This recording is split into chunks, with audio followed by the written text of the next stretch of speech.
Hello दोस्तों, हिमोप्टेसिस यानी खांसी में खून आना एक डरावनी और कभी कभार डेंजरस बीमारी है।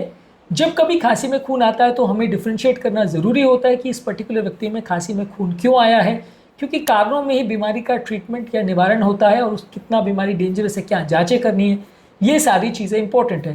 तो आज हम बात करेंगे डिफरेंशियल डायग्नोसिस किसी व्यक्ति का कैसे करें कि उसको खांसी में जो खून आया है वो क्यों आया है, यानी डिफरेंशियल डायग्नोसिस ऑफ हिमोप्टेसिस आज का विषय है। टॉपिक पर जाने से पहले जो लोग हमारे चैनल पर नए हैं उन्हें रिक्वेस्ट करूँगा कि चैनल को सब्सक्राइब करें, वीडियोस को लाइक करें, शेयर करें, फॉलो करें, कमेंट करें, पूरा देखें।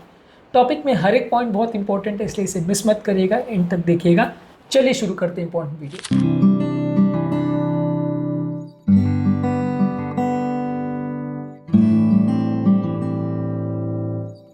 सबसे पहला इन्फेक्शियस कॉजेज में कॉमन कॉज होते हैं bronchitis, pneumonia, tuberculosis, lung abscess.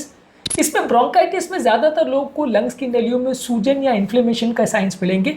अगर किसी व्यक्ति को ब्रोंकाइटिस है तो साथ में खांसी, बुखार और कफ में बलगम आना ये सिम्टम्स होंगे। ज़्यादातर अक्यूट ब्रोंकाइटिस में ऐसा होता है।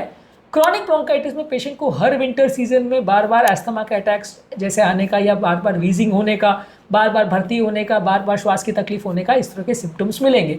यदि ऐसा मिल रहा है और वैसे व्यक्ति को अगर खांसी में ब्लड आ रहा है तो आप अक्यूट ब्रोंकाइटिस या क्रॉनिक ब्रोंकाइटिस पर विचार कर सकते हैं। निमोनिया एक ऐसी बीमारी है जहाँ पे लंग्स के पैरेन्काइमा में कोई इन्फेक्शन पड़ जाता है जिसकी वजह से आपको खांसी में ब्लड आता है। ऑब्वियसली इस तरह के पेशेंट्स को बुखार आ सकता है, कभी कभार ठंड लेके आ सकता है, खांसी में कफ आ सकता है और कफ में बलगम आएगा। ज़्यादातर वो बलगम का कलर या तो पीला, हरा या इस तरह का कोई कलर हो सकता है जो कि इन्फेक्शन की तरफ पॉइंट करेगा। व्यक्ति को सांस की तकलीफ हो सकती है, कई बार छाती में दर्द हो सकता है, खासकर प्लूराइटिक पेन होगा, यानी खांसने पर और गहरी सांस लेने पर अगर पेन हो रहा है तो ये डिफ्रेंशिएट करेगा कि व्यक्ति को निमोनिया हो सकता है। और ऐसे व्यक्ति को फर्दर जांच करके, एक्सरे, सीटी स्कैन करके या कफ की जांच करके आप पता कर सकते हो कि निमोनिया है या नहीं।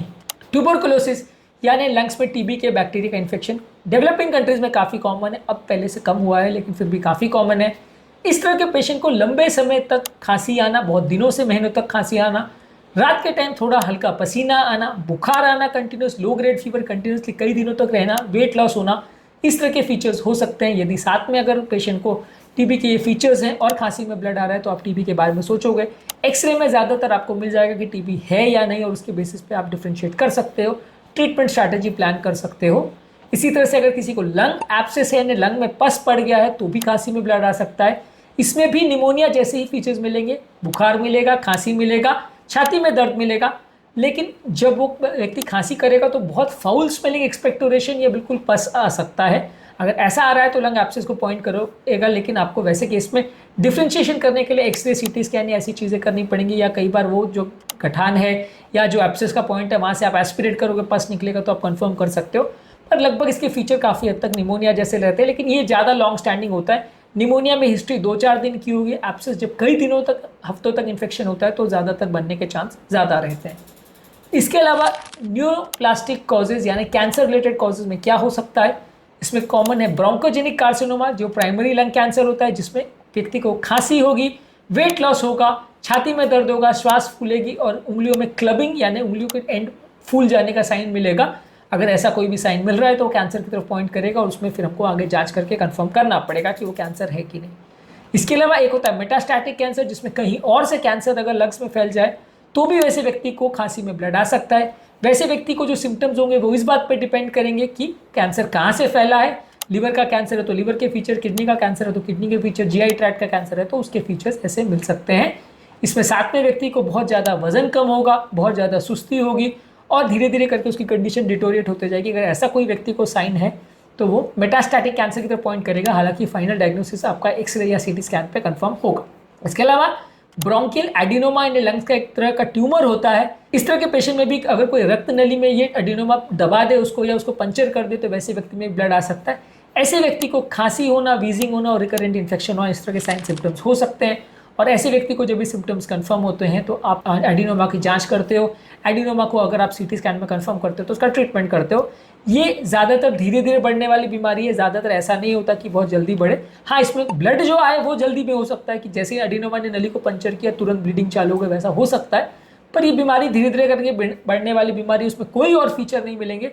आप जांच करोगे, सीटी स्कैन वगैरह करोगे तो एडिनोमा मिल जाएगा, ब्रोंकोस्कोपी करोगे तो एडिनोमा मिल जाएगा, लेकिन लंबे समय तक पेशेंट को कोई वेट लॉस के या इसमें कोई बाकी सिस्टमिक फीचर्स यूजली नहीं मिलते हैं। इसके अलावा कुछ वैस्कुलर कॉजेज में ब्लड आ सकता है, जैसे पल्मोनरी एम्बोलिज्म है, इसमें हार्ट से जो लंग्स में नली जाती है उसमें क्लॉट बन सकता है। ज्यादातर इस तरह के पेशेंट में न्यू ऑनसेट डिस्निया यानी सडन डिस्निया हो सकता है, छाती में प्लूराइटिक दर्द हो सकता है जो कि खांसने में या गहरी सांस लेने में बढ़े, हृदय की गति बढ़ जाए, श्वास गति बढ़ जाए, ऐसा हो सकता है। पल्मोनरी एम्बोलिज्म के डायग्नोस्टिक फीचर्स क्या होते हैं उस पर हमने काफ़ी सारे वीडियोस किए जो कि हमारे इस चैनल पर अवेलेबल है, आप चेकआउट कर सकते हैं। इसके अलावा पल्मोनरी आर्टेरियोवीनस मैलफॉर्मेशन वाले पेशेंट में भी हो सकता है। इस तरह के पेशेंट में पल्मोनरी आर्टरी और वेन के बीच में कनेक्शन हो जाता है। ज़्यादातर इस तरह के पेशेंट को थोड़ा सा खांसी में ब्लड आ सकता है, श्वास फूल सकती है, या व्यक्ति का ऑक्सीजन सैचुरेशन थोड़ा कम हो सकता है, या राइट टू लाइफ शंटिंग के जो साइंस है, ऑक्सीजन सैचुरेशन कम होना, क्लबिंग होना, ये सारे फीचर्स होना, साइनोसिस होना, ये सारे मिल सकते हैं। ये रेयर बीमारी है, ज़्यादातर इसके फीचर्स नहीं होते सिवाय डिसैचुरेशन का। जब आप जांच करते हो तो कंफर्म होता है कि एवी फिस्टुला है या नहीं। इसके अलावा एक बीमारी है गुड पास्चर सिंड्रोम, जिसमें पल्मोनरी हेमरेज और ग्लोमेरुलोनेफ्राइटिस होता है। इस तरह के पेशेंट को ज़्यादातर यूरिन में भी ब्लड आता है, रीनल फेलियर या किडनी फेलियर के साइंस भी देखने को मिलते हैं, खांसी मिलती है, सांस फूलना की प्रॉब्लम मिलती है। अगर ऐसे फीचर मिल रहे हैं तो आप गुड पास्चर सिंड्रोम के बारे में सोच सकते हैं। इसके अलावा कुछ इन्फ्लेमेटरी कॉजेज होते हैं जैसे ग्रैनुलोमैटस पॉलीएंजाइटिस यानी कि वेगनस ग्रैनुलोमैटोसिस। इसमें ज़्यादातर लोगों को नलियों का, मीडियम साइज और छोटी साइज की नलियों में इन्फ्लेमेशन या सूजन होता है। साथ में पेशेंट को नाक में या मुंह में अल्सर्स हो सकते हैं, साइनसाइटिस हो सकता है, किडनी का इन्वॉल्वमेंट हो सकता है, स्किन का इन्वॉल्वमेंट हो सकता है, जो कि वेगनस ग्रैनुलोमैटोसिस के फीचर्स हैं। ये बीमारी अगर है तो साथ में आपको खांसी में ब्लड आ सकता है। इसी तरह से एक और बीमारी है सिस्टमिक लूपस एरिथेमेटोसिस यानी SLE।